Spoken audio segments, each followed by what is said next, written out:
Law 25.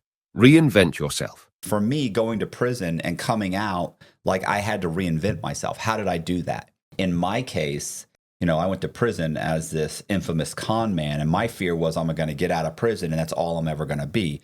Most con men in prison are trying to run away from their image that's out there. And I was thinking, well, I just need to kind of reinvent my image, right? Like I need to alter it. And the way I did that was I thought if I got out of here and I said, hey, this guy is an infamous con man who's now writing true crime, I can work with that. Like I can do that. Like don't run from your old image. Own up to who you were. Yep. And then say, yeah, that is who I was, but this is what I'm doing now. Right. Like that was something that happened in the past. I agree, horrible thing, but this is what it's turned into. And so I reinvented myself while I was incarcerated, and all the other con men I met in there were trying to figure out how to change their name, or they're trying to figure out how to go on reputation.com and get all the bad press out there shoved down. And they're, how can I get rid of my criminal record? And it's like, what are you doing, bro? So I was like, no, why not own up to it and just reinvent yourself? And that's why I think this one's perfect. Yeah. Because I mean, this is really, honestly, this is like a massive amount of my success. And I think anybody can do that. I think anybody can do that if they own up to what they've done. Because otherwise, it just comes back. Like how many celebrities get to be huge and then you find out something horrific happened in their past? Mm-hmm. Had they just addressed, and then they deny it. Had you just addressed it up front or owned up to it, it would very quickly pass. But the moment you start denying it, that denial goes on for the rest of your term. Absolutely. And I think it takes that power of what's my greatest weakness and turning it into a strength. Yeah. Turning a bad situation. Okay, what can I salvage out of this? What bones and meat can I offer this plate? So that falls along that. Yeah. Law 26. Don't dirty your hands. Always shift blame using scapegoats and employ intermediaries, known as cat's paws or fixers, to perform undesirable actions. Love it. Right.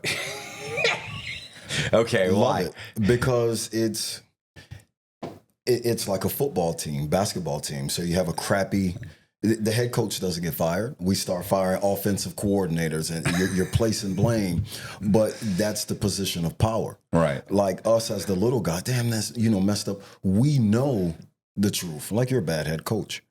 But when you have power, let's get rid of this, that, and let's retweak what's down here. I'm the leader. It's not about avoiding the responsibility. I'm powerful enough to shift the blame, right? But it falls along everything of courting, what is it? Courting attention at all costs and all of that. It's all about your image. Yeah. All about the image. I don't see that as a negative. So I was going to say, what it makes me think of? Crash Test Dummy. Like, I'm not going into the bank to cash the check. You can go in the bank and cash the check. I've had that. Listen, I've had that happen, multiple times where it's like, look, here's what you're going to go into the title company and you're going to sign for this person and so. And as the head of that snake, right. Like, this, that, and that, and you're delegating the responsibilities. And when that guy falls, hey, listen, I can bond you out. You don't need me to fall. Yeah. I can bond you. I can direct you to get those charges probated and right. And you're not knowledgeable in this case, power, but they're saying power, but in this case, you're not knowledgeable enough to pull this whole thing off. Like I know every aspect of this entire scam. You only know one thing. Yeah. You're going in and you're signing. Otherwise, I don't need you to be involved at all. And what you're for you to take part in the scam or in the proceeds, then that's the risk you take. Yep. So, but I agree with the other stuff that you said. It also lends to being able to say, what are you talking about? Like, I didn't say that. John said that. So people doing that kind of thing. I think that's just politics in general. In general, you never really, unless they're completely backed into a corner where they got no choice but to say video evidence. Okay, I did it. I made that call. It was a fucking major mistake, and I'm sorry. Other than that, they just don't do it. Shifting the blame. All right, hold on. Law 27. Create a cult. Following now, this law delves into the psychology of followership, teaching how to form and manipulate a devoted following for power. By offering a vague but enticing cause and mimicking religious structures, one can inspire people to rally around a charismatic leader. Historical examples like Franz Mesmer's mesmerism illustrate how spectacle, hierarchy, and fabricated enemies can be exploited to create a cult-like following. While effective, the approach comes with the risk of backlash if the deception is unveiled. Who do you think is a great example of this? Did he? No, that's probably true. Yeah, that's true. But you know who is a great one? It too is Trump. Yep. He has and even he said it. Even he said it where he's been. Remember when he said, what did he say? Like I could, it's like I could shoot someone in the middle of the street, and he's like, and I wouldn't lose any Not a one. He'd gain a few. He said I'd probably gain a few. But yeah, it's you get that cult and the same thing with even running this channel. There are people that every time somebody calls me, every single time, it would even today, talking to a guy, and it was probably one of the first times that one of the first things that people said he didn't say was, "Yo, bro, man, I follow all your stuff. I'm a huge fan." He didn't say that. He was like, "Hey, man, I just want to talk to you about this," and we talked for 20 minutes. And then just as I was like, "Okay, well, send me the stuff," and I'm getting off, he's like, "Hey, by the way, real quick, I just want to let you know, bro, I love what you're doing. I watch." I was like, "Oh my God." It's just constant. People come up to me and you build this cult-like following where people, they get this image of you in their mind. And I don't know that it means that you can do no wrong, but they have this image of you. And you've heard the term, never meet your heroes, right? Because they're not going to live up to the image. Right. And every time these guys tell me that's the first thing I think of was bro, I'm not the guy to think is amazing. I'm not everything you probably have me built up in your mind as is probably wrong. But I'm always very, no problem. I appreciate that. I try and get them off the subject as quick as possible. But it does. You get a cult-like following. Anybody who has attention or, is out there, maybe even in a bad way, right? Even, Diddy in a bad way, you tend to get. I think people identify with something. Right. And I think people have an innate sense of wanting to be led that. Those are the more of the sheep. Right. I think it's a percentage. 85% are the masses. And then there's a 5% of the teachers and 10% of the ones that know type of thing. That's a little 5% stuff. I think people will be led if you have a direction.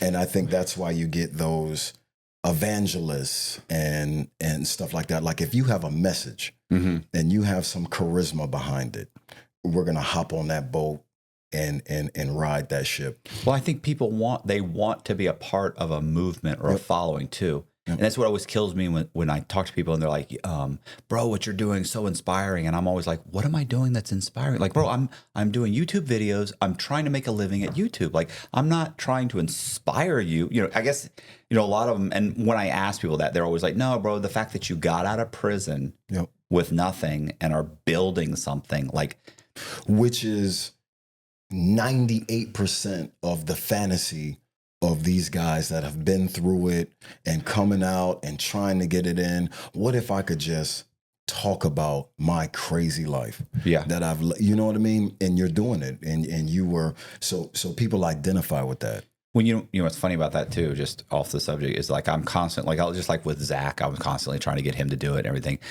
And this has been going on for years where I've been trying to get people to do, you could do this, you could this. And then they want to do it and then they never do. And then I'm always like, I don't understand. I did everything. I signed you up for the program. I'm calling you. I'm scheduling people. You won't even return the calls that I'm asking you to call the guy and schedule something. To touch on that, I feel like it's effort. It is effort. Everything. And in this country, you could literally, commit murder, do your time, get out and become almost whatever it is that you want with effort, with the right amount of effort. Like Right. there's the rock guy, I forget what his name is, but he did the murder bid cutout and did the TV show. He's an actor. He was on Aliens, bald head. Oh, yeah. older guy. Yep, he did all of that time. And that's just one example of people who have fallen from great heights, or not even the great heights, just rose above the ashes with effort. What was the guy? Tool Time. Oh, yep. What's Tim, Tim, the actor, comedian, went to jail for like 4 years for selling coke, and got out, started becoming an actor, and then when he wrote the pilot for Tool Time in jail. Did wrote he? the idea. Yep. I didn't Yep. know that. was What just I knew watching was on when him. it was going to become a huge success, and they were green lighting it, that he had to go to like his agent and be like, "Listen, there's an issue." And they're like, "What?" And he's like, "Here's what's happening. My fear is they're going to find out." And they were like, "Fuck, let's." You know what they said? "Let's get in front of it. Let's go out now and tell them. We'll make it a part of the comeback story." And that's what they did. If they had buried it and hoped they didn't find it, like so many, TMZ and they'd have torn him. 6 months into the first season, they'd have torn him apart, and the whole thing would have been canceled. But because he got in front of it, that ties into the effort. Like Right. he had to do more than the it ties next reinvention actor. too. It ties into reinvention. It ties into reinvention. So And doubly in the effort. Like, yeah, and even in the job field when I'm working, like I don't check the convict box. right, I leave it blank.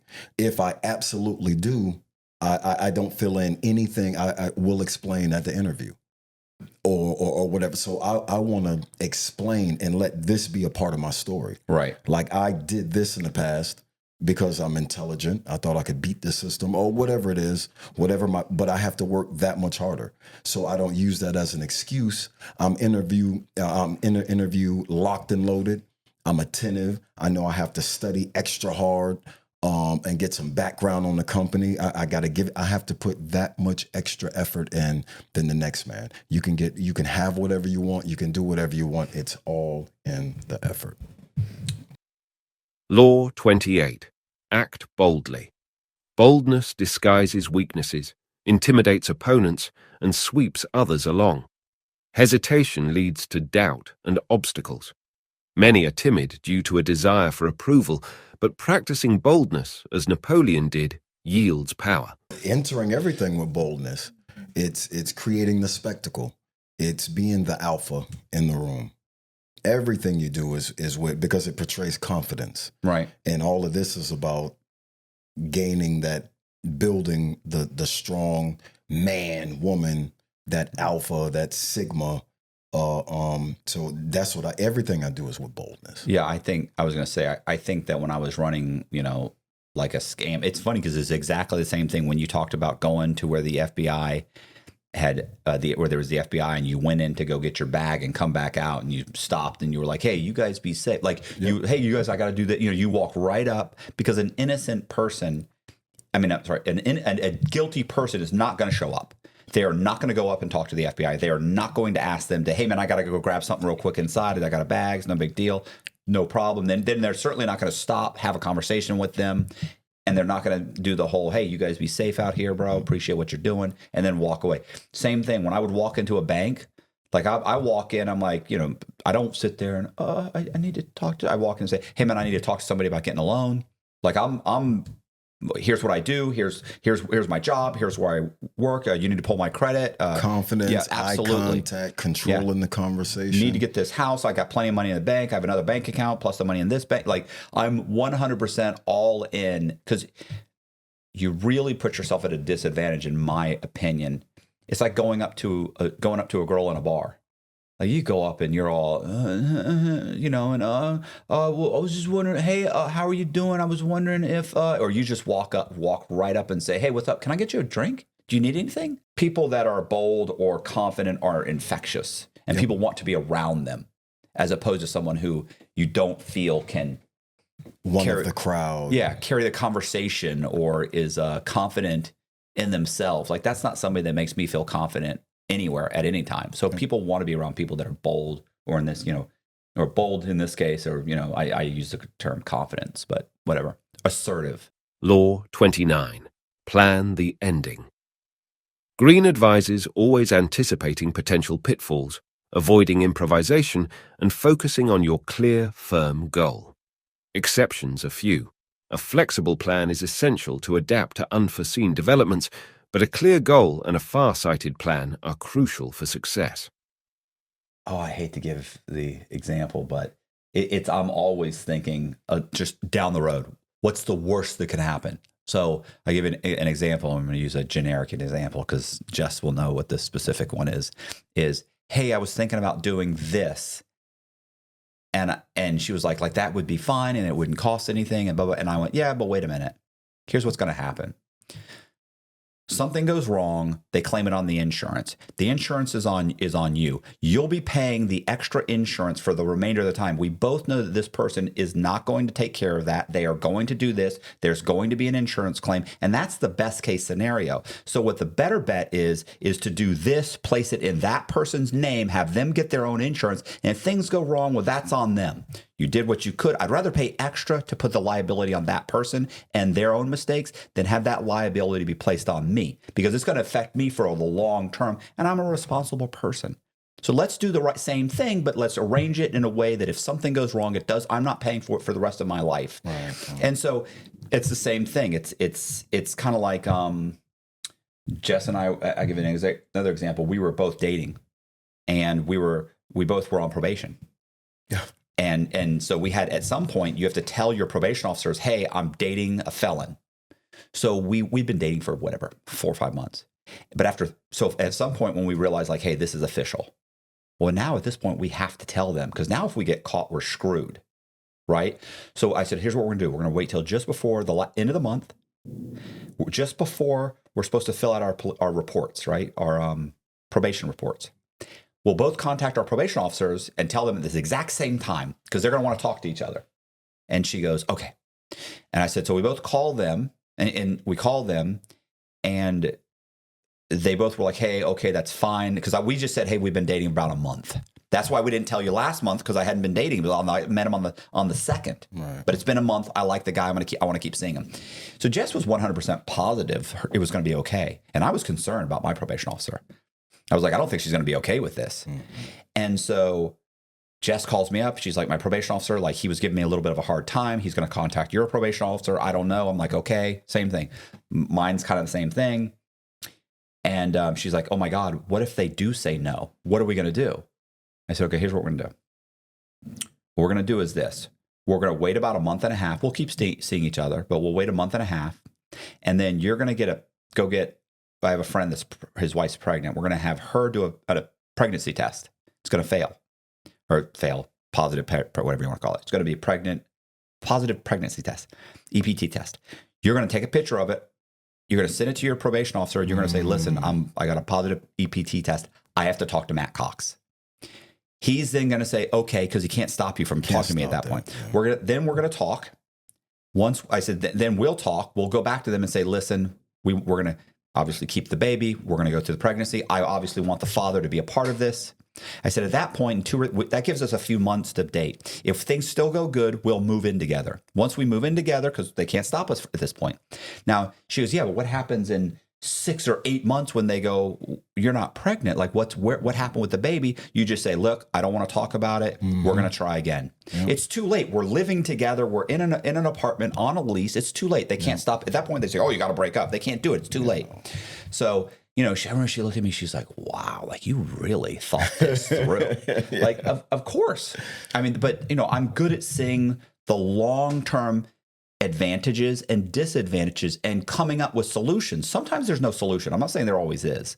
But if you can think things through in the most positive and negative aspects, you can usually make very, very good decisions long term. That's something that's very difficult for people. And that's Brian Camerino has been my lawyer for the start of my criminal career. And I'm always pleading out. I'm always guilty. And his tactic has always been wait it out. And we sit down and work out 3 scenarios of sentencing. Right.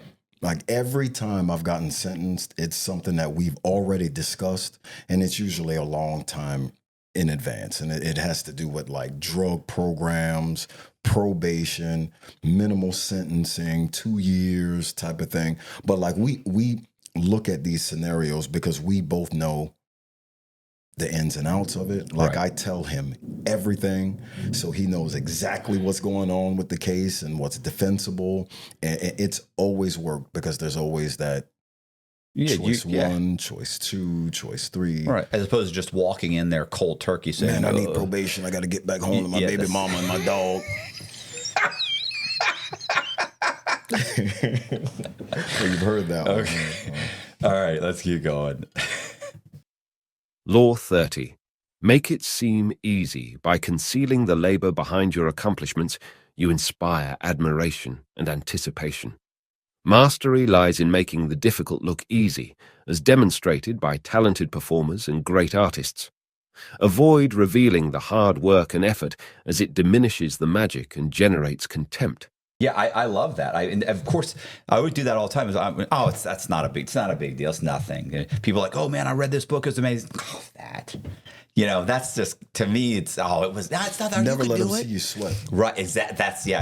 Yep. And like in my life and the things that I do, like I work for myself. Right. And I do so many things to accomplish the ends, to make the ends meet. Right. And I try to make my efforts seem effortless. Right. Like it's magical.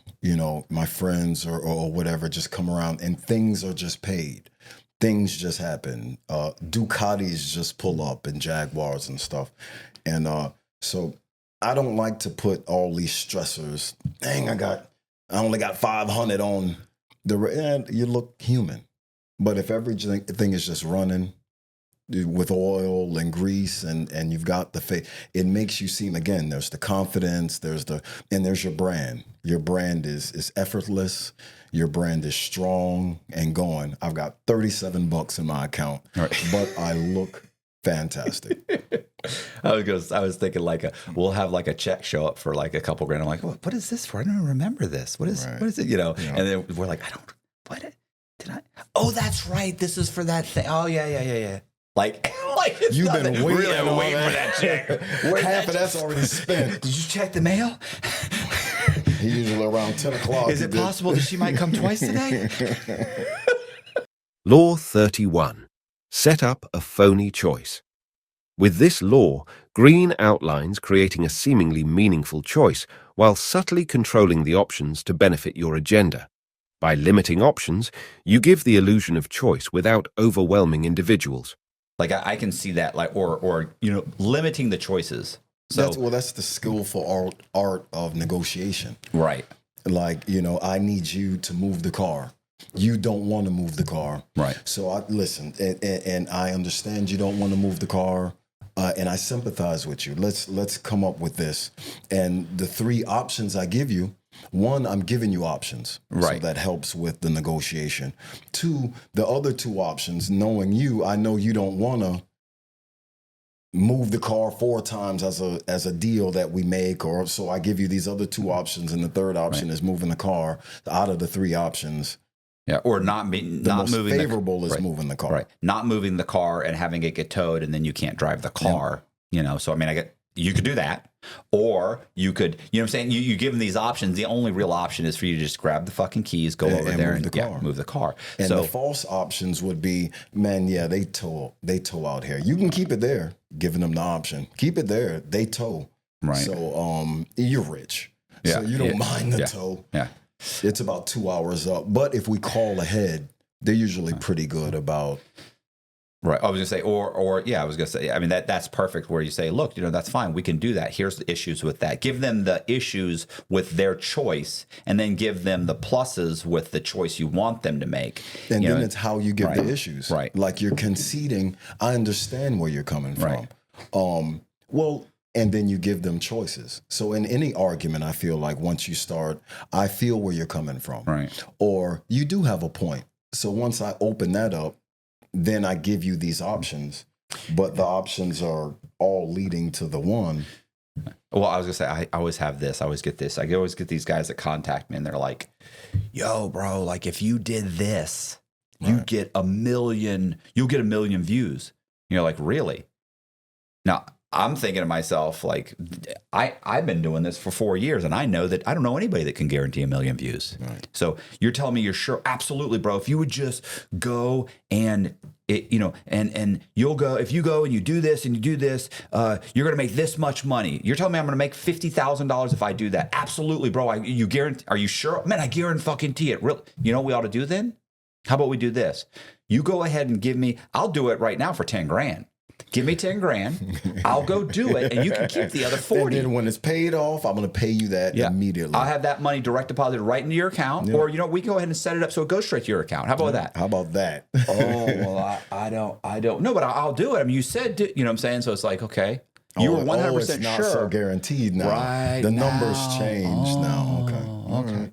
So yeah. So I mean, I can definitely see, given the alternate scenarios on how things may not work out, or and limiting your ability, limiting the choices you have. Just like you said, just giving someone choices already is putting everything in your favor, because now we're laying out the choices.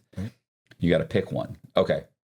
I know it reminds me of, it makes me think of the Fed. Everybody always says, like, the president determines who's president of the Fed, right?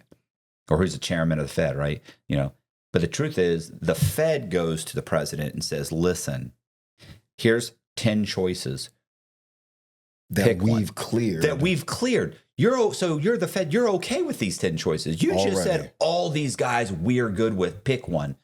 But the way they portray it is the president he determines. No, he doesn't. You gave me 10 choices. You were okay with any of them. And probably literally, it's probably 3 choices that Right, yeah. There's probably always 7 of them that are horrible. Horrible. They're like, I can't believe you were okay with this guy. He's not going to do it. Jerome Johnson, here's one of them. Right, and you get down to it, and you're like, I'll go. These 3 are the only real choices. Excellent choice. Yeah, but in the end, they're like, oh, the president chose the chairman of the Fed, or whatever he's called. It's like, no, you didn't. Bing. Right. Law 32. Fulfill others' fantasies. People are drawn to attractive fantasies that offer instant transformation, adventure, peace, harmony, or resurrection. By presenting these fantasies at the right moment, you can attract followers, wealth, and power. Well, I think it's fulfilling people, like when they meet Matt Cox. Right. And, when you show up and you're in this black on black Mercedes and you've got this larger than life air, and hey, how's it? A little smug air. That's how people may perceive you, because you have X amount of subscribers. You're this guy, this YouTuber. So when they finally see you, I'm kind of a big deal. Well, you kind of are. Kind of a big deal. In your own house. I'm running these things. I'm running this place when Jess lets me. Go ahead. But yeah, you feel that fantasy of who Matt Cox is. Right. The way I read this is telling people what they want to hear. Like being a politician and say, I'm going to lower gas prices. I'm going to make housing affordable. Sorry, I'm going to raise, your wages. I'm going to, and so you're playing to their fantasies, but you're saying in this case, you think it's being the person that can. So it's like when you see that celebrity and you finally meet, they fulfill because they're bubbly, they're nice, they're friendly, they're they go to talking to you, they're hugging up. So they want you, they're saying, fulfill that, like he's larger than life. Well, what's funny about that is that that's for me, that's super easy to do. And I do that all the time. So when people talk to me, they're like, this is one that, and yet everybody laughs every time. They're like, do you prefer to be called Matt or Matthew? And I go, bro, I go by many, many names. Which one do you want to call me? Right. We can go with Matt if it's okay, if you want. And they're like, and then when I do like my keynote speeches, like there's certain things I say or do during the course of the keynote speech, right? And at one point, when I get to the point where I'm like, at this point, I decided, and I go, oh God. I'm like, listen, I know how this is going to sound. I know this is bad. And I go, I decided to start surveying homeless people to get their identities. And inevitably, people kind of shift in their seat, and I'll find someone and I'll, in the crowd, I'll look at them that's close and I'll go, I see you judging me. I see you judging me. And then everybody, they're like, and everybody starts laughing. Yeah. So there are these certain times in the speech when I can make these jokes, and they're the same jokes over and over again. And then people ask the same questions over and over again. And I have the same funny responses sometimes. Sometimes they're serious. But yeah, I'm being exactly the person you want me to be in those moments. And again, this 48 Laws is about building yourself. Like, these are some key laws to becoming the better person. And I think fulfilling people's fantasies, act as if, and the rest will follow.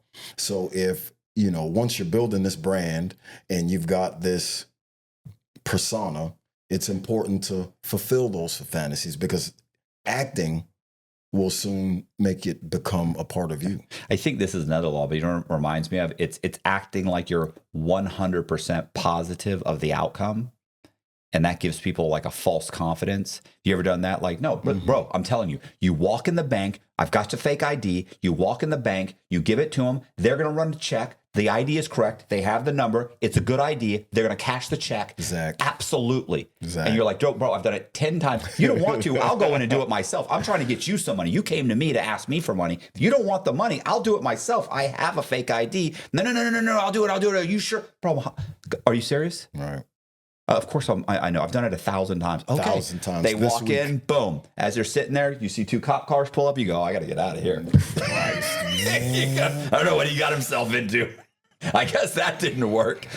I mean, I thought it seemed like it was going to work. Every blue moon that happens. That's crazy. What happened, bro? Blue moon. I gave him that ID. They walked in the back, and next thing you know, I got handcuffed. That's crazy. That's crazy. Sometimes that happens. You that said it always never happened to me twice. Okay, let's go. Hold it. Nope. Welcome to the Huberman Motherfucker. Motherfucker. And science-based tools for everyday life. Law 33. Use others' weaknesses. Everyone possesses vulnerabilities, be they insecurities, emotions, or hidden pleasures. Identifying and manipulating these vulnerabilities offers leverage. Disguised weaknesses are most useful to target. Conversations, body language, and subtle cues reveal them. Exploiting emotional voids like insecurity wields control. Manipulating potent feelings such as greed or fear yields power. All of this is about being powerful and being big. So whatever I'm trying to gain, I thought this was about getting to be powerful. Absolutely. And in that climb, every alpha has to have that dog in them.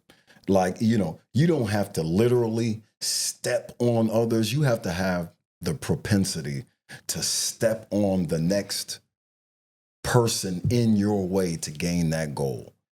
If you want to make supervisor, there's got to be a vacancy there. Like you're getting it because preventing someone else from getting it. So if you're in the race for it and I'm going after trying to be better than you, I'm going to exploit I'm better than him at. Right. I can, I'm trying to get you to, in another scenario, I'm trying to get you to do something. I'm trying to convince you. I'm going to hit your weak points. Like you like motorcycles, you like such and such, and I'm going to attack those points to try to gain your favor in whatever it is. Attacking weaknesses. Japan does that real well. Like Japanese, like their concept of business is so different than our concept of business because they do it like they attack things like war, skillful manipulation. They attack other companies differently than we would, smear campaigns and all of that. Business is war to them. And I feel like everything is war in attacking people's weaknesses. Companies, business, ideas. Okay, I'll go with that. I'm not really an attacker. I'm not really I do feel like exploiting people's weaknesses to me is like, if I know that I need you to do something, and I know that you need money, well, then obviously I'm going to say, hey, listen, I can make you some money. Here's what we're going to do. And now you have my undivided attention. Right. So if there's certain things that I know you need or you're interested in, then obviously that's something we're going to lean into and try and help fulfill that need so that I can get you to do what I want. Like, hey, I'm willing to do this for you. Can you do this for me? It's in everything. When I used to refinance mortgages, I was just, another guy in the room. And then I started targeting old people. Right? Sounds horrible. Yep. And it is. But my schmeal was, you're not going to see the end of this mortgage. Right. Would you rather leave, this $2,300 a month debt or refinance with me? You can leave a $1,300 a month debt. I can put some money in your pocket. You can go overseas for, on us. And I'm really taking all that equity into we'll put 10 grand in your pocket, but I'm exploiting that weakness of, you're not going to see the end of this mortgage. Right. Yeah. This is never ending. Or I was going to say, how many times I would hear people say stuff like, bro, I can't afford the mortgage. I can't afford. Okay, so you're saying is it that you can't afford the new payment? Like, no, I can't. Yeah, I can't afford it. Why? Well, because I just can't afford it. You go, okay, well, what if I could make it affordable? And they go, well, what do you mean? What if we did this? What if I borrowed an extra $15,000 and we paid off your car, and now your car payment, you don't have that $350 car payment anymore. Your payment just went down. Your monthly nut just went down $150 or $200. And they would go, okay, yeah, that sounds good. What about this? You also owe $5,000 on this credit card, $5,000 on this one. That's an $80 a month payment on both those, another $160. If I pay those off, granted your mortgage payment goes up by $40, but you eliminate $160 worth of minimum payments, and those payments those cards are paid off now. Yeah, and then they go, yeah, bro, I'm saving you a total of $500 a month now. Now, do you want to do the mortgage? And those attacking the weaknesses in those armors. Right, but here's the thing. Do you know what just happened? Your car was going to be paid off in 3 years. It's not going to be paid off for 30 years now. So we just took that 3-year payment and we dragged it out over 30 years. They don't think like that, though. So they're like, yeah, bro, that's a good deal. It may be a good deal if getting looks good. Yeah, it might be a good deal if it gets you to your desired result of maybe pulling out 40 grand and doing something with that 40, but it also really just stretched out your payments a lot longer. So it's more manageable, but it's a lot longer payment. One time we were trying to refinance a piece of property, and we went to the you have to go where they talk, where it's basically you go in front of city council. And I was on the run, and the girl I was dating, the company was her name. She's refinancing these 2 pieces of property, right? We're trying to get it to go from single family to mixed use.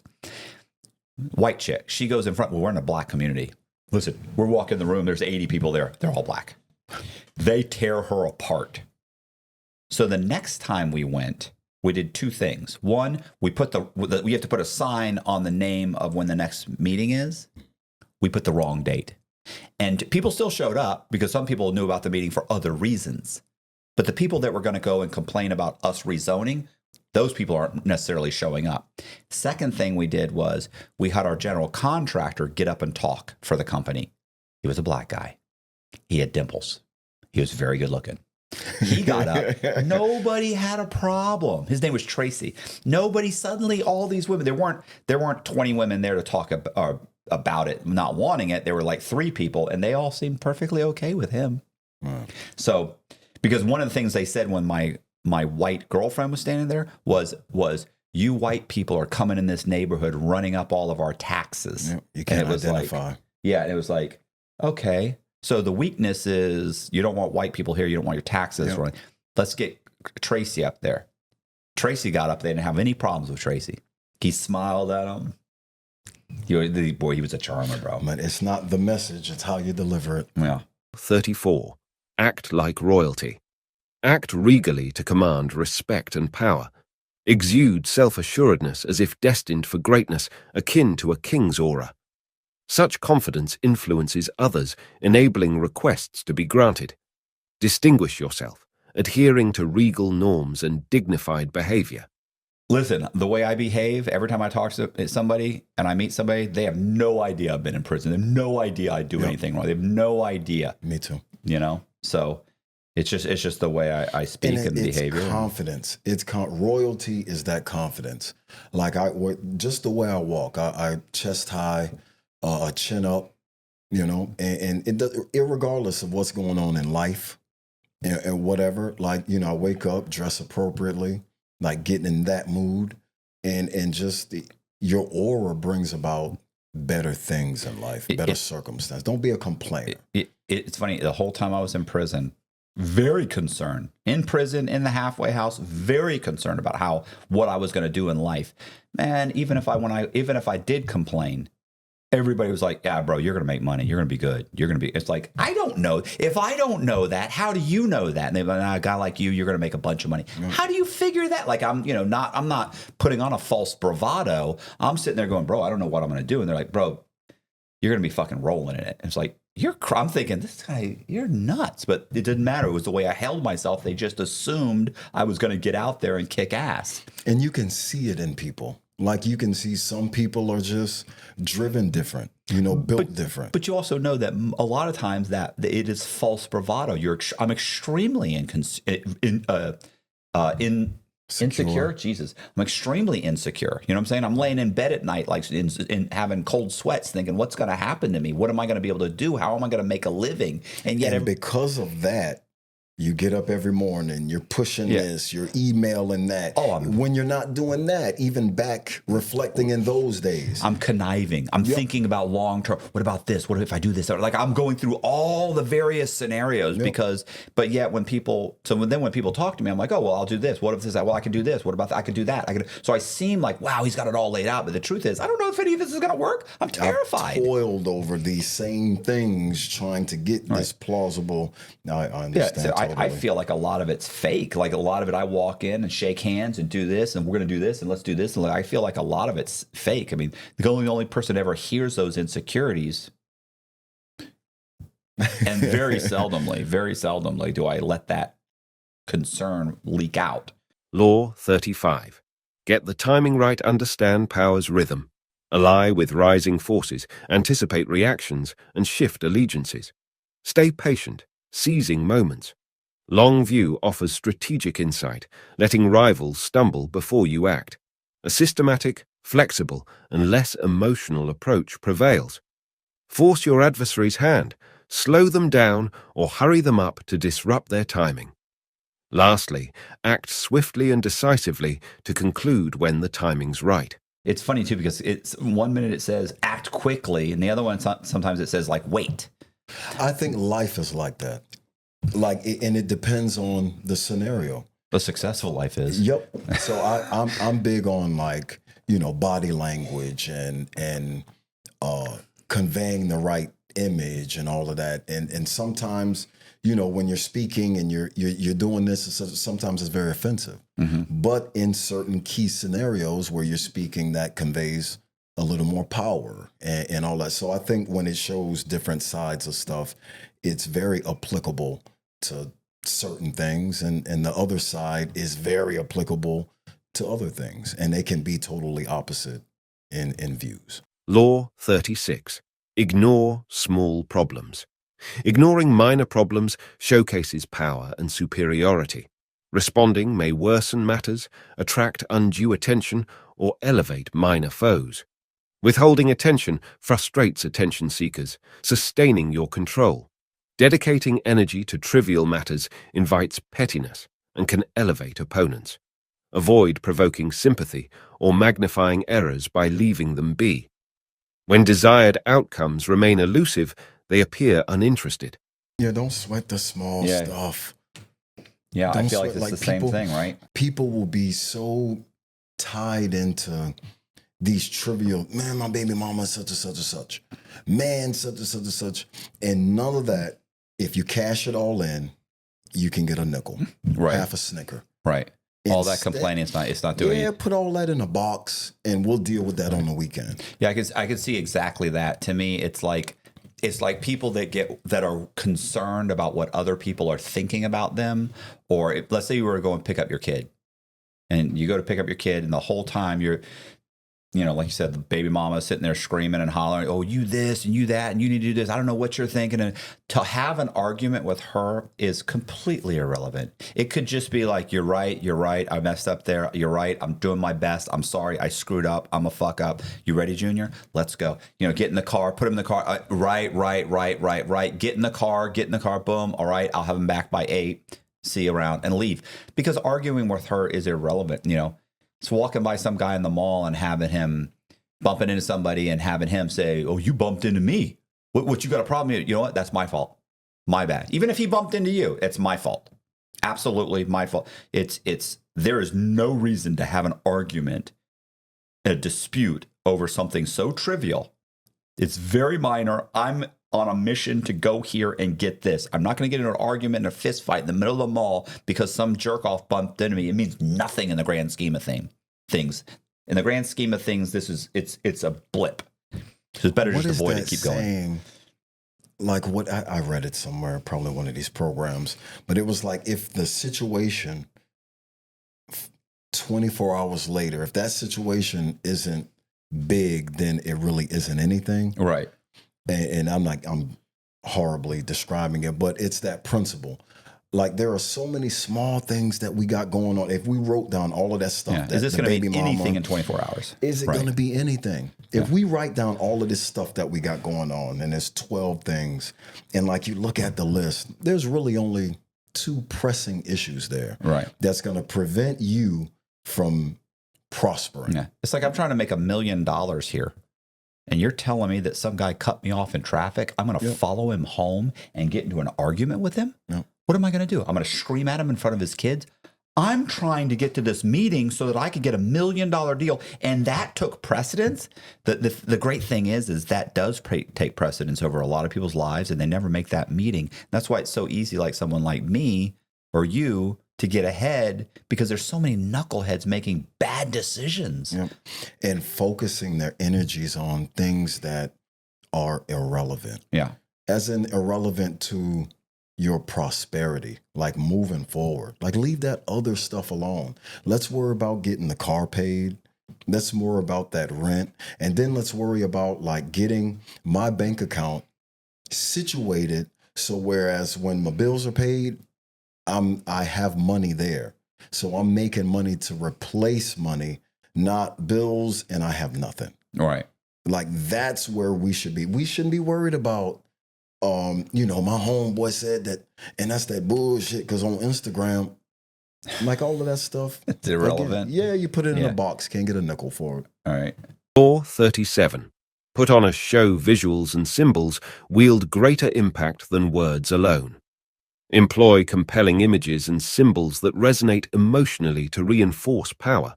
Connect with followers through evocative symbols, blending old and new associations. Shape these elements into a captivating spectacle that distracts and mesmerizes, fostering awe. What do you think of that? Same thing? It's the same thing. Right. You're not going to put on YouTube, just a picture, couple word, you're going to put on a show. There's going to be a great thumbnail. There's going to be my handsome face on there prominently in front of yours. Yeah, it's packaging. Well, it's better branding, better packaging. Yeah, better. Yeah, absolutely. I always wondered too, what's so funny about that is I remember there was a and this was when I was 15 or 16, there was some country music and there were 2 women and a guy. And I remember they got really, really big, and one of the women just ballooned up. She just got bigger and bigger and bigger. Yeah. And I just remember thinking, I mean, your image is a huge part of who you are, and you are ballooning up. Like, you're huge. Like, if you could have a full-time, I remember thinking, you could have a full-time chef. Like, what are you doing?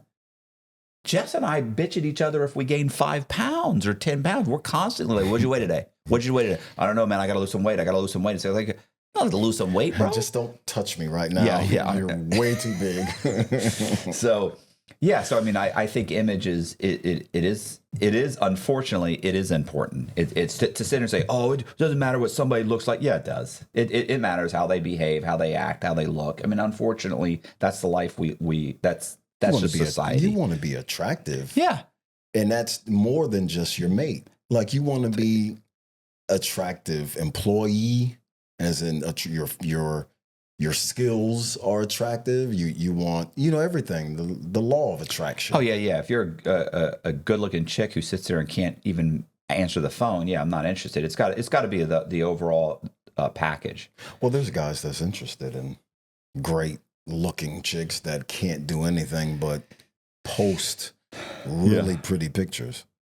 All right, let's keep going. This is Law 38. Law 38. Go along to get along refrain from openly flaunting unconventional beliefs or behaviors, as it can provoke retaliation. Instead, assimilate by concealing differing views and sharing them selectively with like-minded individuals. The act of appearing conventional allows you to navigate social norms smoothly. Even if you inwardly dissent, outward conformity is essential to prevent unnecessary conflicts. But you have to do that with YouTube. Like, we'll be speaking on such and such, and I'm not going to get into that like that. I have to do that in general in life. People don't do that. Right. Like they will express themselves in Churchy's Chicken. Yeah. And get into an argument. It's like, what are we doing? In Walmart's line as the third person in line. And we're going to hold you up so I can get my point out, here, as opposed to like, and I love this law because you have to, there's a certain point of conformity. Yeah. Like, especially like prime example where I live. My neighbors, I'm always going to have my neighbor face. Right. Always, regardless. Your kid busts my window. I'm, damn it, because I want where I live there to be a comfort level. Yeah. I'm always smiling. I just got in a wreck, get out the car. I'm smiling at my neighbor. I just want that to be a great place where I live. And I think in society, you have to be that. There has to be a certain level of conformity. Like when you're in public, and because it's a society. Like I can't drive home unless we all cooperate. Everyone's on the right side of the street. We stop when there's a red light. There's a conformity, and there has to be. Like you have to get along, and Yeah. Well, also it's that, and I mean, it's like just in general for people in general. Like I typically very seldomly ever give political opinions. And the other problem is that when I grew up, you could give your your neighbors could all be Democrats and you could be a Republican, and you all just got along. And it's just, I'm not screaming at you. And it was fun. And it was fine. Yeah. But now it's like people are ready to sell their house and pull their kids out of school. And it's like, what are you? Because the neighbor because the neighbor put a Trump flag in their front yard. They're going to your yard, going up telling you have to remove this. It's bringing the neighborhood down. It's like, what are you talking about? Like, what are you doing? If you want a Biden a Harris, like, put it up. I don't care. Expressionism is different. The interpretation of expressionism now to when, you were a kid, because you're way older than me. It's different. People's opinion is different, and the expression of that opinion is different. You can identify as anything now. Well, it's never going to get, the real thing is, you're never going to win. Even if even if the president embodies everything that you believe in politically, bro, I promise in 4 to 8 years to 12 years, there will be somebody going the other way. The world's not going to end. They're not going to come and yank you out of your house and execute you in front of your children. Like, it's going to be okay. People don't think that. They're insane. Well, good thing you live in this country. Yeah. God bless America. All right, watch this. Here, we're going on. We're going to 39. Law 39. Rattle your opponents. Deliberately triggering opponents' anger can expose their instability or incite foolish behavior.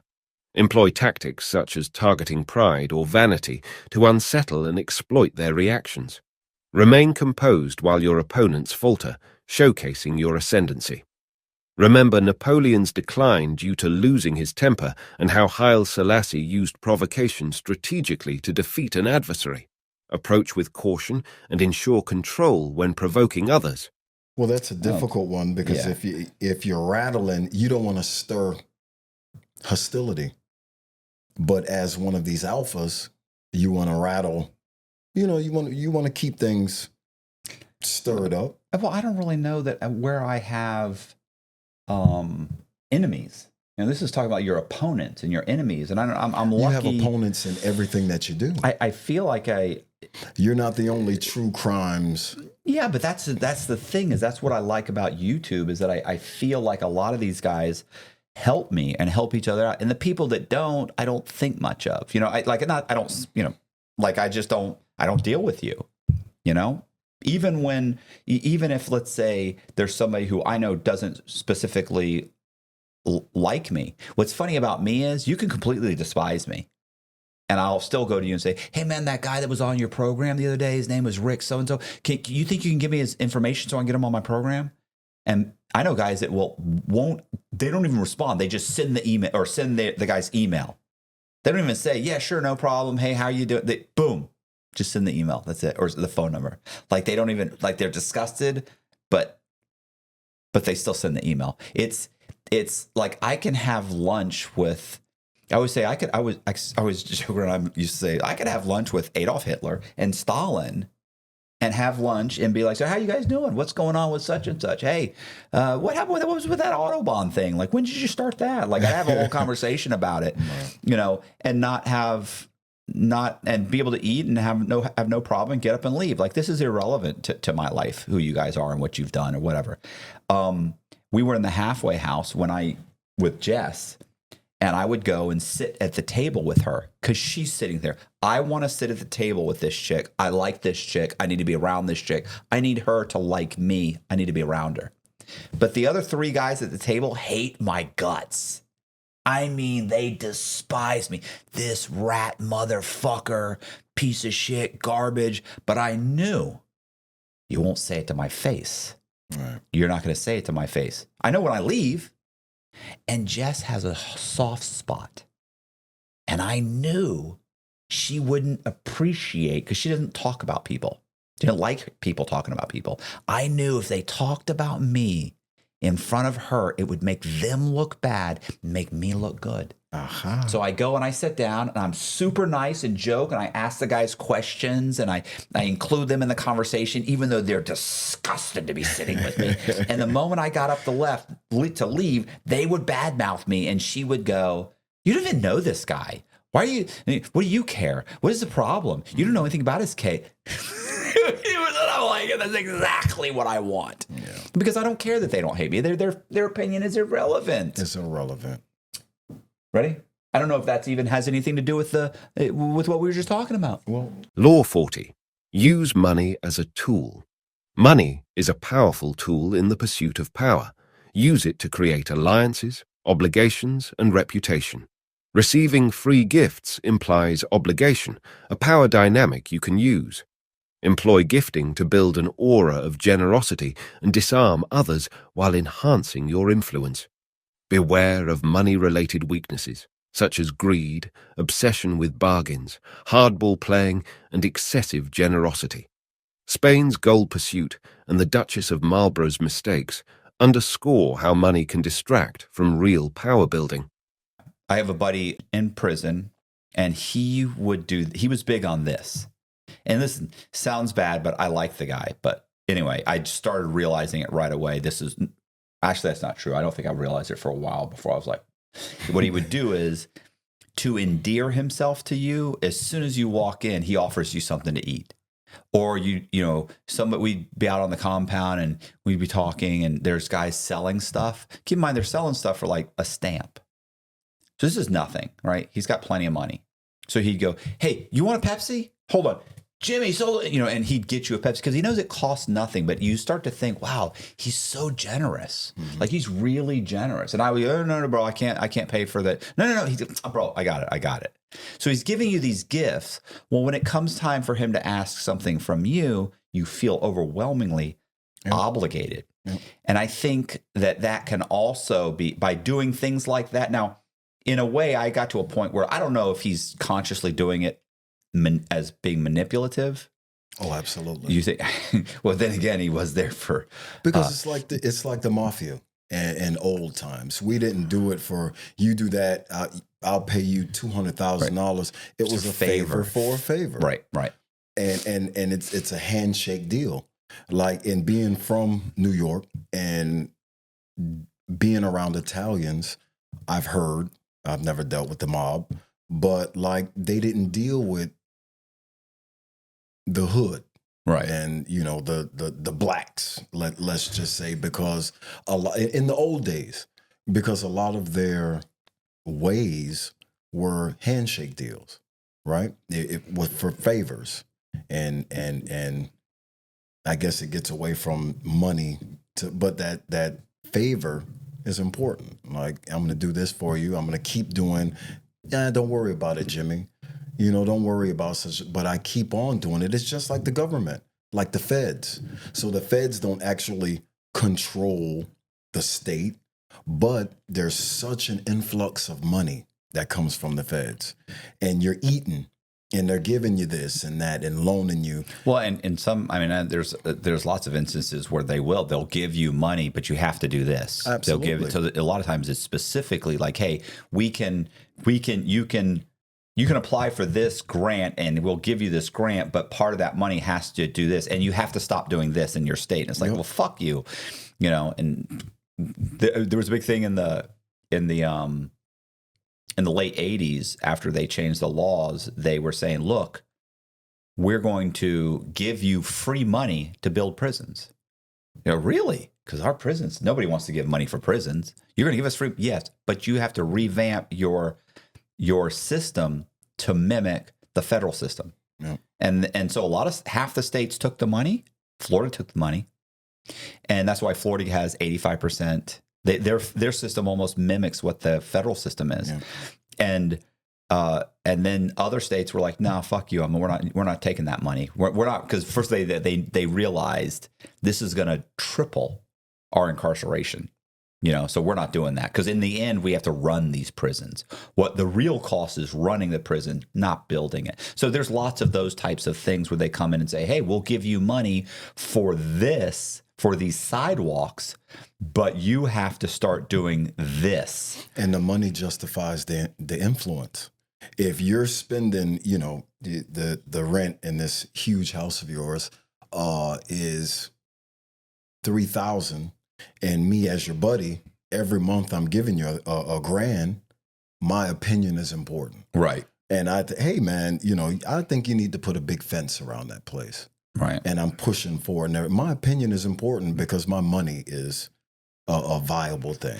Well, I think yeah, absolutely. So money definitely, that's why everybody thinks, well, these people give to political parties, and they immediately think, they're going to protect them or owe them. And that's not necessarily the case, but that's certainly the feeling. Influence. But there's anything. And in gifts can be the same way. Like, gifts can really sway people. I'll give you a great example. Just happened. Jess and I went to Las Vegas. We sent out 10 or 15, 10 postcards? About 10 postcards. I'm going to use Wade. So I sent a postcard to Wade. People don't send out postcards. They just don't do it anymore. But we sent one to my buddy Wade. Wade's wife gets on the phone, thanks me for the postcard, and tells me I am shocked. She goes, nobody ever does that. She's like, you have got a fan. Like, this is not something people do anymore. It's one of those lost pleasancies that people don't do. I'm telling you, Matt. She's like, I didn't know what to think of you before, but you've absolutely got a fan now. I think this is great, and it was so simple. That very small gift, that gesture of appreciation, exactly. Just a slight gesture can really win somebody over. The outcome of. Law 41. Chart your own course successes. Following in the footsteps of great leaders or famous parents, face challenges living up to the legacy. To break free from their shadow and achieve power, they must carve out their own distinct identity and style. Disparage the past to create contrast, using symbols and rituals to distance yourself physically. Reject precedent and embrace bold decisions. Seek voids to fill with your unique approach and remain adaptable. Avoid slipping back into the past and stay vigilant against rising rivals. It's about that plan. And I feel like charting your own course in keeping with what we discussed with plan A, B, C, D.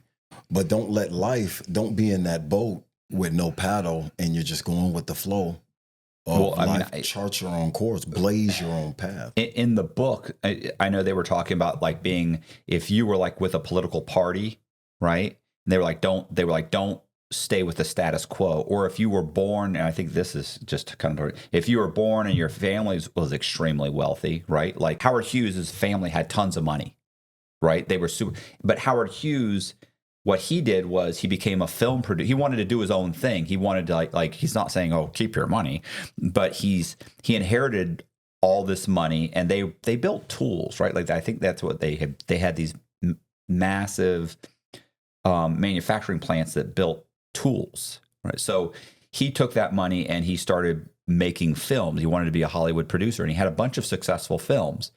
And then he also became an aviator and then he started building planes. Like these are things that like this has nothing to do with so he wanted to blaze his own course. So he went in a completely different direction. He could have kicked back and said, I'm just going to keep collecting money from the tool. But instead he made his own money. And there's lots of people like that. Bill Gates' family had money.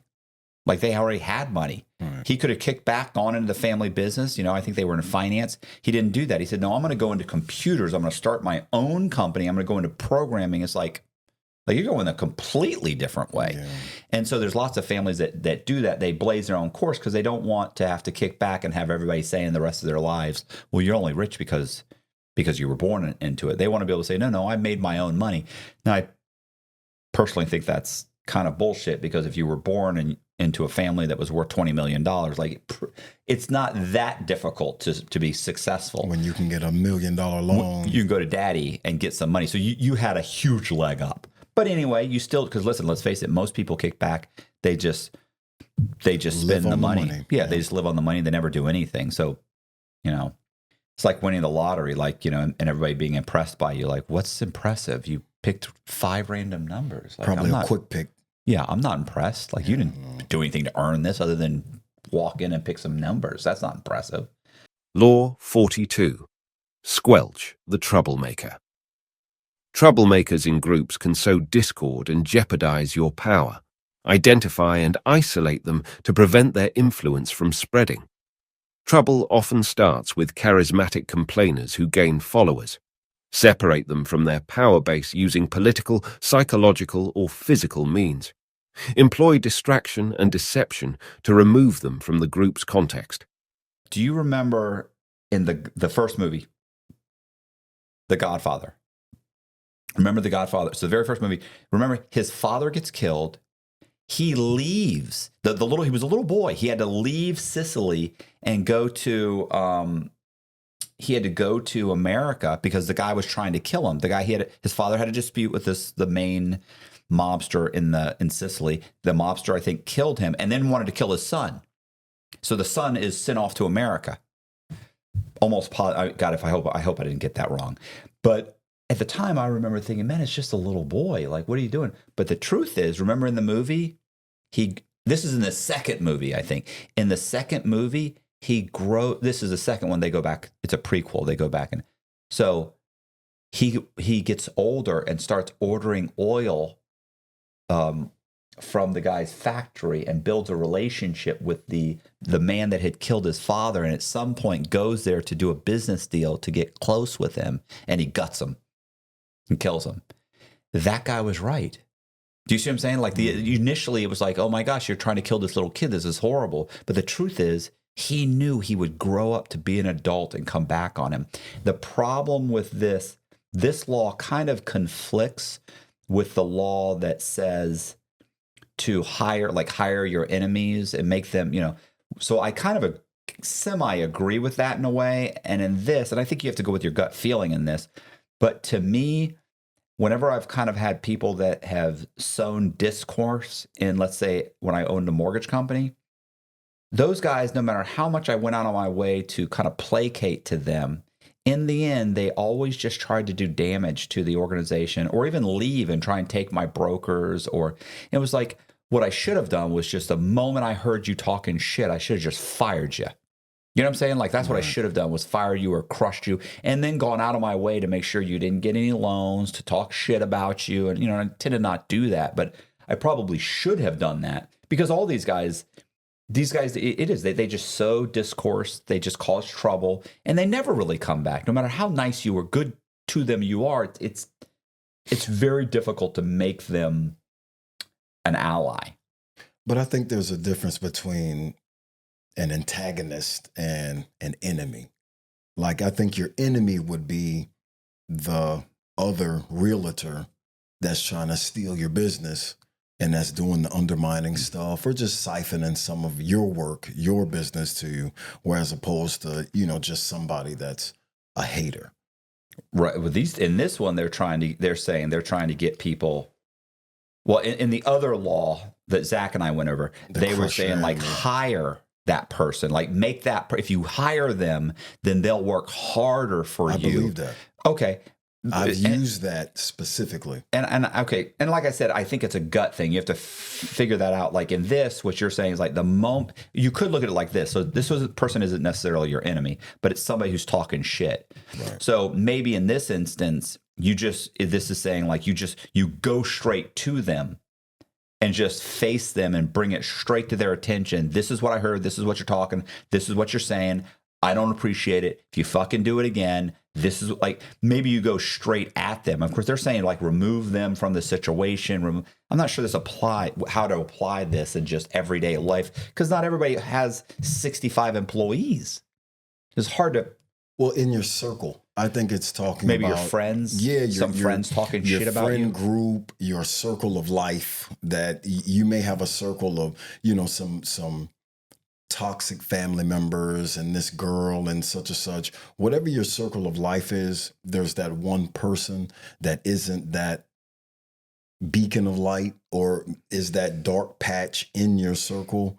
Kind of need to just deal with isolate them. Isolate that. I don't go to their parties. I don't deal with them. If they're at the party, I disagree. I stay away from them. And even though he's in your circle, so he's your friend's friend and you always see him. And when you invite people over to the barbecue, he comes, but there's just that he's the one always getting drunk and causing something. Right. Or talking shit about you. And it wasn't warranted. That piece of whatever. Deal with that troublemaker, that. Law 43. Win hearts and minds. To maintain power effectively, winning people's hearts and minds is essential.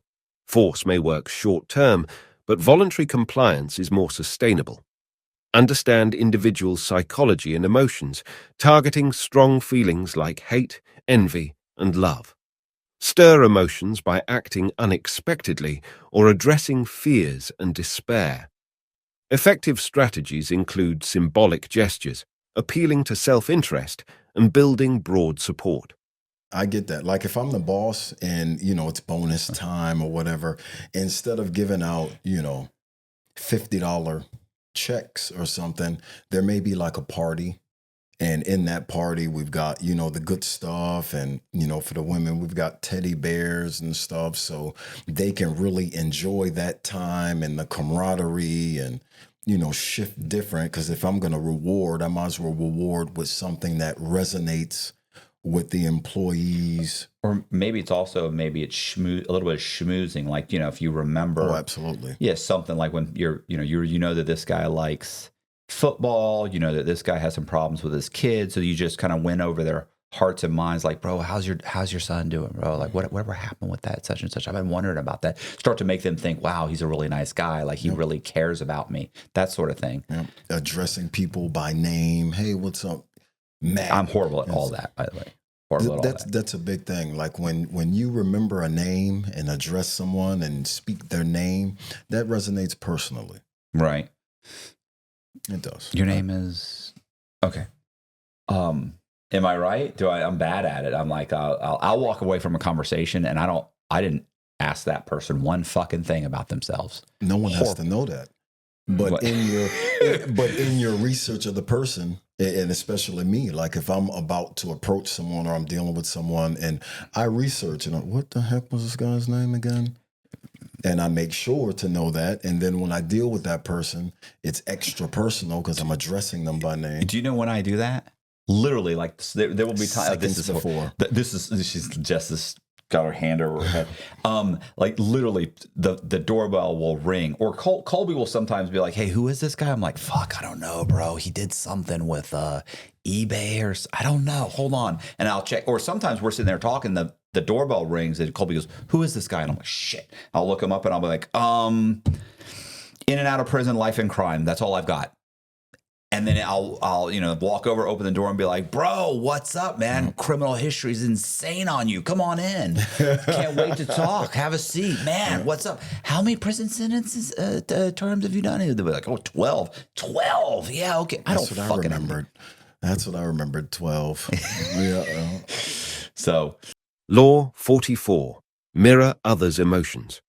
Utilize the mirroring technique to influence and control others. By reflecting on opponents' actions or emotions, you confuse their strategies and distract them. Apply this method to charm, manipulate, and deceive. Instead of dominating conversations, mirror the feelings, interests, and values of others. This creates a sense of understanding and connection, making them more receptive to your influence. I feel like this is the same thing as the other one where it was like, keep your opinion to yourself. Yeah, that's not really me. I'm not really a sympathetic or even empathetic person. My value as a friend and confidant and all of that is my stability. I'm more of the rock guy. I'm not the shoulder. My shoulder is kind of stonish.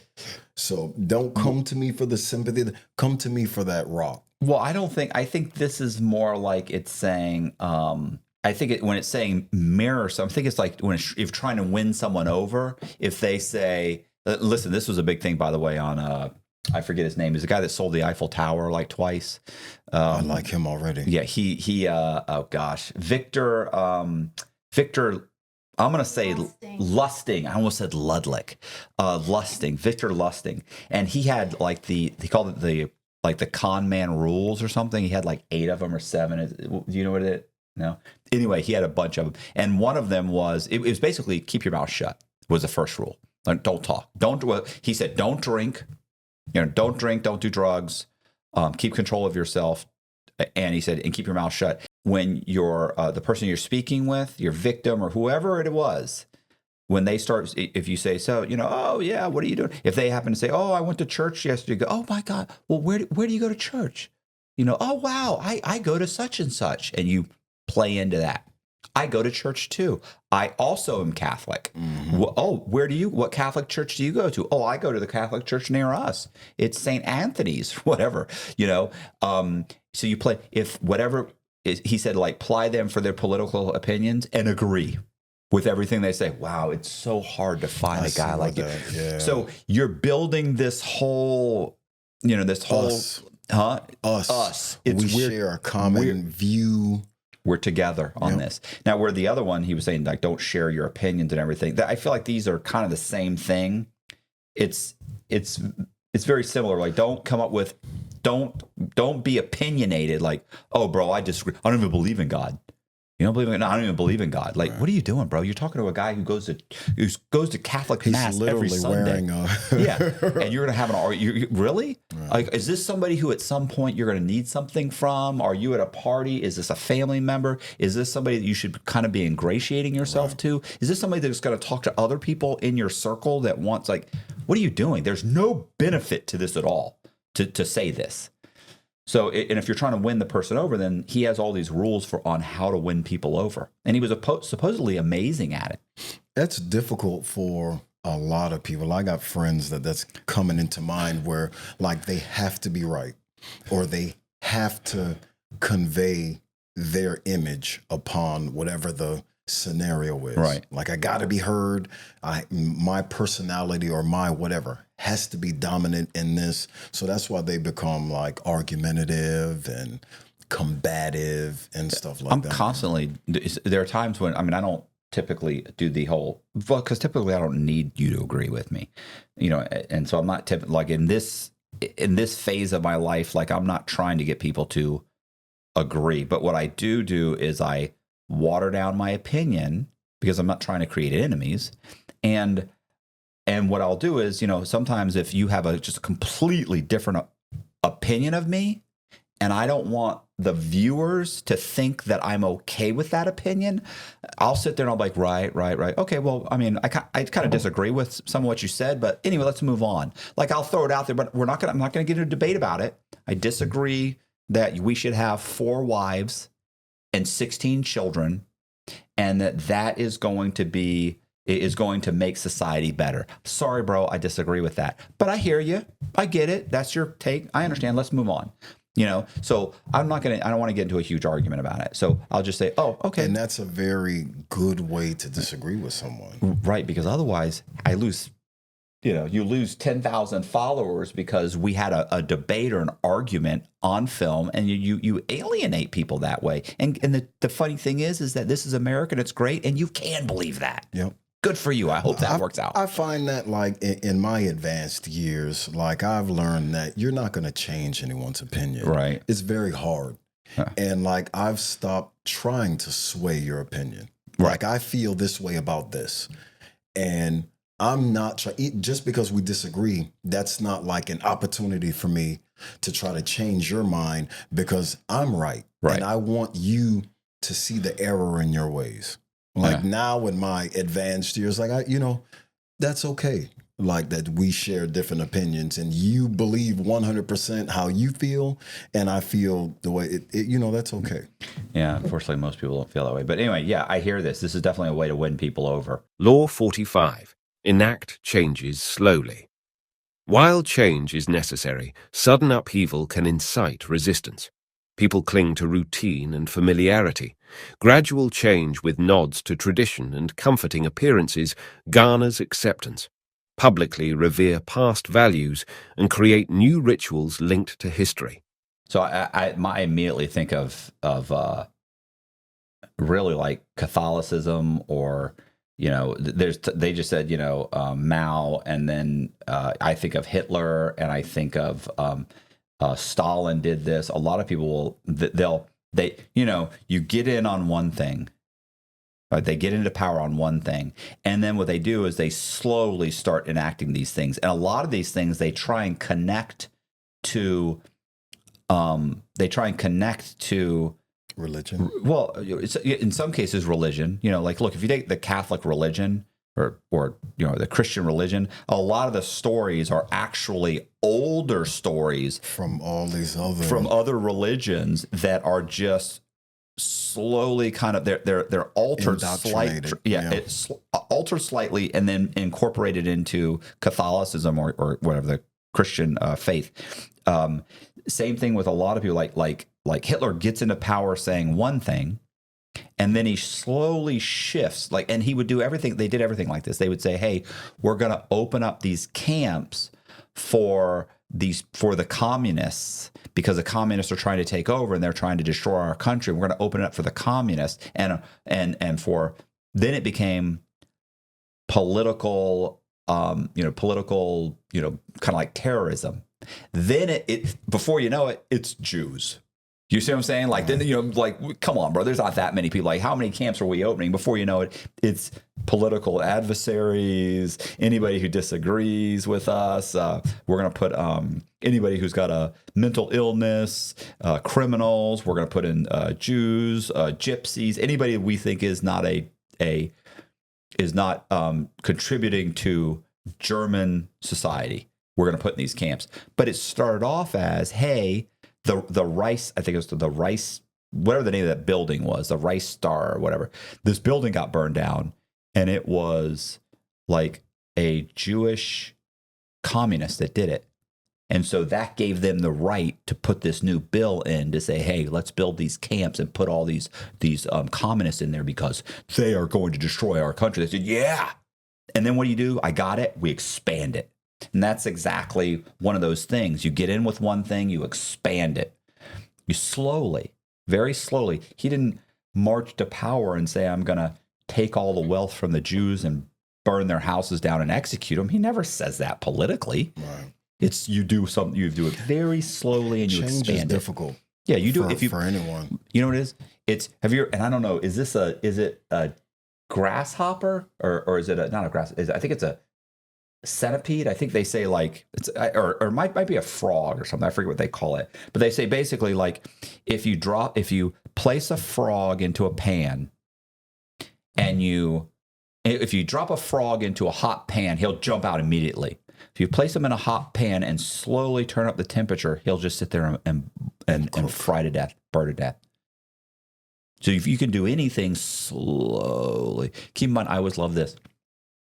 We dumped, the Boston Tea Party was fought over, I think, 2%. a 2%. You've heard that. Mm-hmm. I mean, we're paying 25, 30%. Willingly. Yeah, and I'm being taxed and then retaxed and taxed again. And the people that I pay are getting taxed. I mean, if you look at it, like, it's literally, you're ending up with like 30%, 40% of the money. Of the earned money. It's ridiculous. And just my point on that stuff, I saw it as a very small you went kind of big, where like I see. One macro. I'm a micro guy. Okay. Not that micro. Right. I don't know what that means. Okay, go ahead. So I look at it like exercising. Exercising for me, like, it's a big thing and everyone's like, I'm going to start working out. Yeah. Well, I don't feel like, okay, Tuesday I need to go to the gym and spend an hour, 2 hours. I think that's a slow, gradual thing because like if you don't work out and now I'm ready to work out. So like take it slowly. Like, okay, I'm going to start now and I'm going to start with 20 push-ups. Right. And I'm going to do it now. And then maybe later today, I'll do it later, another 25. And it's that gradual thing, but it's every day and it's change. And then now all of a sudden that forcing myself becomes routine, becomes habit. Yeah, before you know it, you're squatting 405 and benching 350. And yeah. You seen my numbers? That's funny. All right. Next. Law 46. Watch for envy success breeds envy, as others' inflated self-worth gets punctured by your achievements.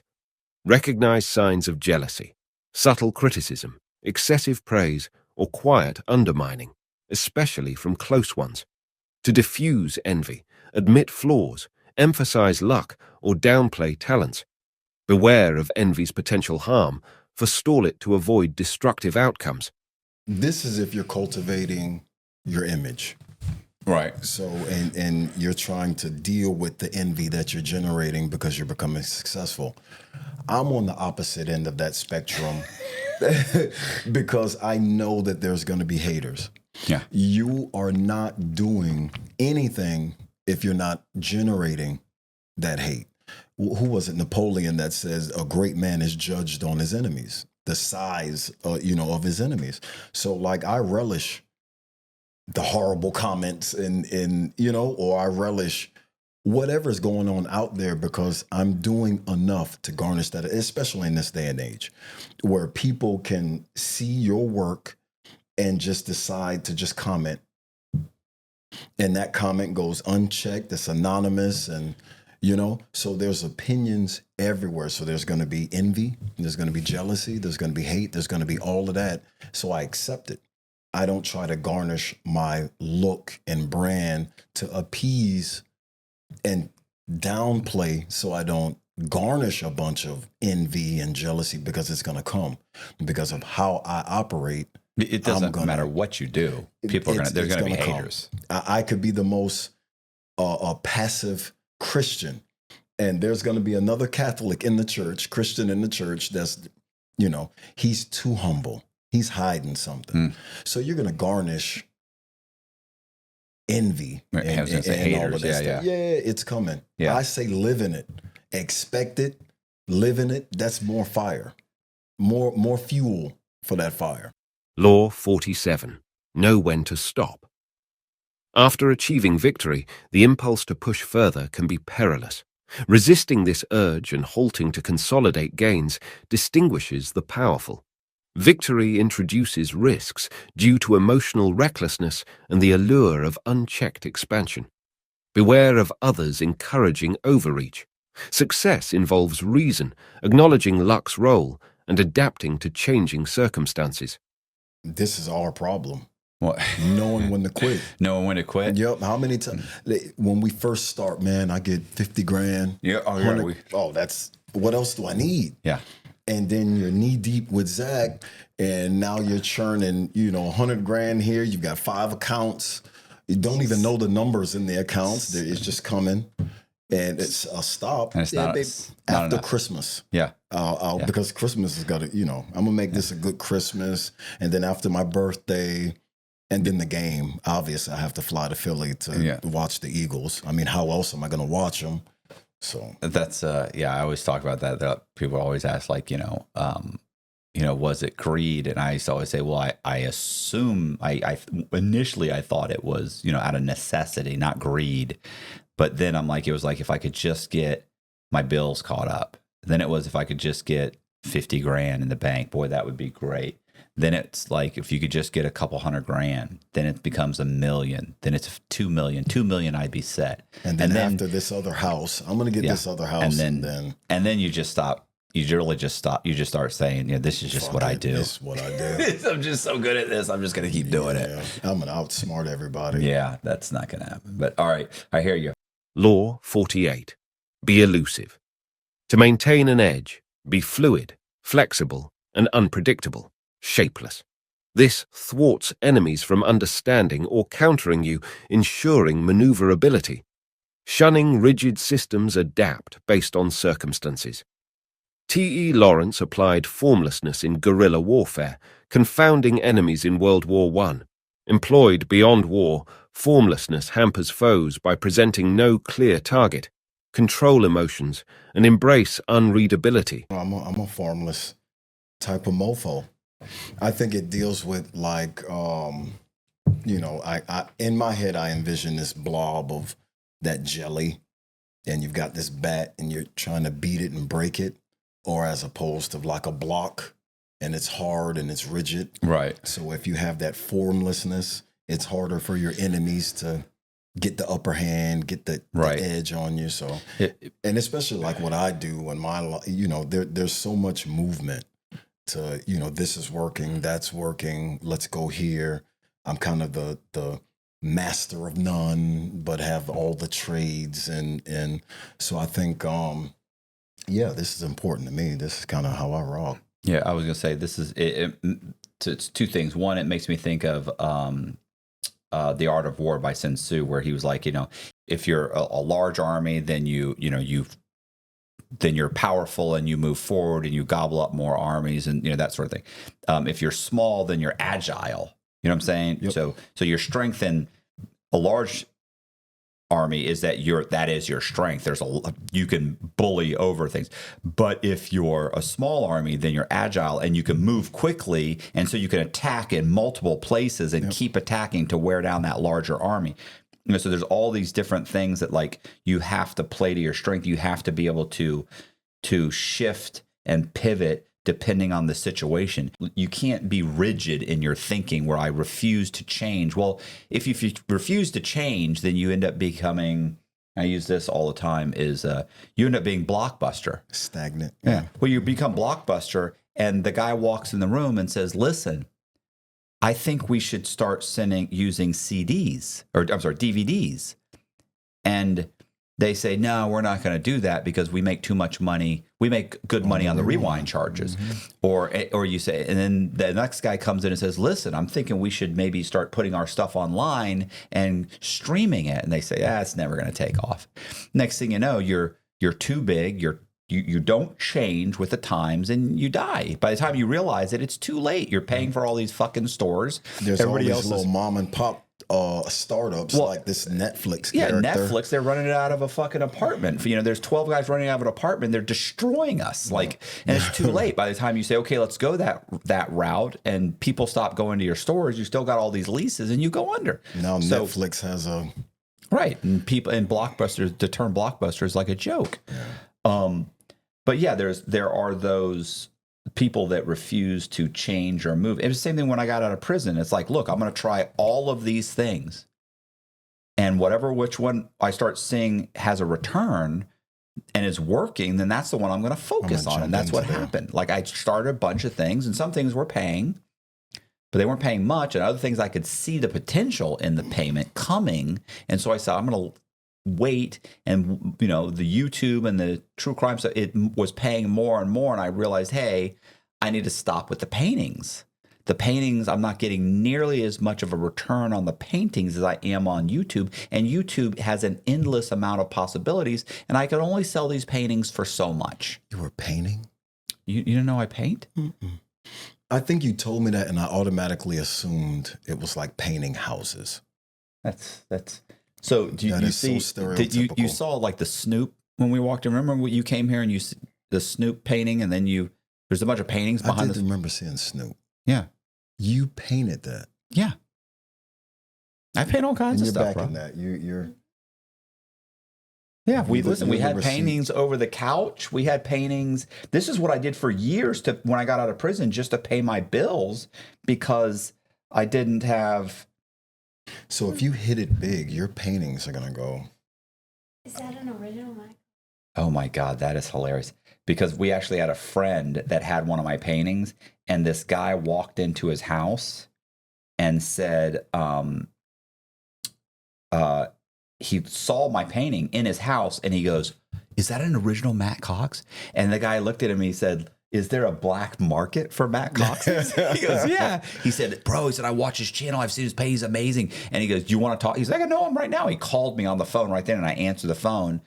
He's like, "Listen to this." It was a cable guy, a guy putting in cable. He's a cable guy, blah, blah, blah. And he's like, "Oh my God, bro, I watch your channel." I just showed a bunch of my paintings. So I would sell I'd sell the paintings, but here's the problem: is that those paintings should be selling for honestly $6,000 or $7,000, to be honest. And who puts that value on? Right. Well, I mean, just in the market in general for painting like that. Here was the problem: is that to do that, you have to get, like, let's say 20 or 30 paintings, and you have to have an exhibition.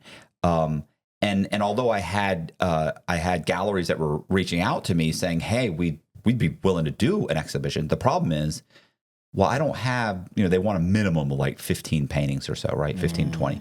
So I can't afford to not make any money for 6 months to do 20 paintings, to then do your exhibition, put them up there, sell them for $5,000 or $6,000. And then they take like maybe 30%, right? So let's say I sell all of them for $7,000. So I would make a ton of money, and it'd be like, okay, wow, this is way worth it, but I can't survive for 6 months. I can't pay my bills. So it's like, do you paint this painting, sell it right now for $900 or $1,000, or do you starve to death and never get to the 20? And that's what was happening. Was I was never able to build up enough of a surplus to go that route. And I realized this is it's almost impossible for me to get to that point. That's interesting. Right. But at the same time, YouTube started paying off, and I had book sales from YouTube. So people buy my book. Even though I don't advertise it or anything, they're going to Amazon because the link's in the description. People look into me and they realize I have got a book, and they'll buy it. So I'm selling book sales. So what do? Paint, and nobody hears about you, and you have a little Instagram channel, and maybe someday you build up enough paintings on the side. Maybe in 2 years I put aside 15 or 20 paintings, then I can do an exhibition. Maybe that works. Or you're doing YouTube and it's starting to pay off. Right. And you can see what's happening. You can see it's going every month, that it's going up. What do? You become fluid, and you say, hey, then I'm going to go with YouTube because YouTube's making money. And I can see that this thing is inexhaustible. It's huge. It's massive. Like you'll never, there may be a ceiling, but that ceiling is outrageously high. Potential. So you have to put in the effort. Right. And what am I going to do? Let's say you said, hey, you're selling your paintings for, $20,000 a piece. It's still, there's still a ceiling there, So, and yeah. So that's what happened. So I think Jess wants us to wrap it up. I can see it in her face. I see it in her face too. It's the stretching, the yarning for me. Yeah, I get it. It's fun. Remember, go to 6 Gear, like and subscribe. Follow me on Instagram at 6 Gear, CYXGEAR. Hey, you guys, that was 48 Laws of Power. Thank you very much for watching. If you liked the video, do me a favor, hit the subscribe button, share the video. Please hit the bell so you get notified of videos like this. A lot of people don't get notified, even though they've hit the bell. I don't know, maybe you got to turn it on, turn it back on. I don't know. And I have Patreon with Patreon exclusive content on Patreon. So if you want, it's $10 a month. I really do appreciate it. It helps Colby and I make videos like this. Thank you very much. I really appreciate you guys watching. See ya. You don't think that looks like me at all? No. Jesus God Almighty. That could have been like your younger brother. Oh, you. So I've aged that much in the last 4 or 5 years. Cooler younger brother, I might add. What a jerk. So there's Oh that. my God.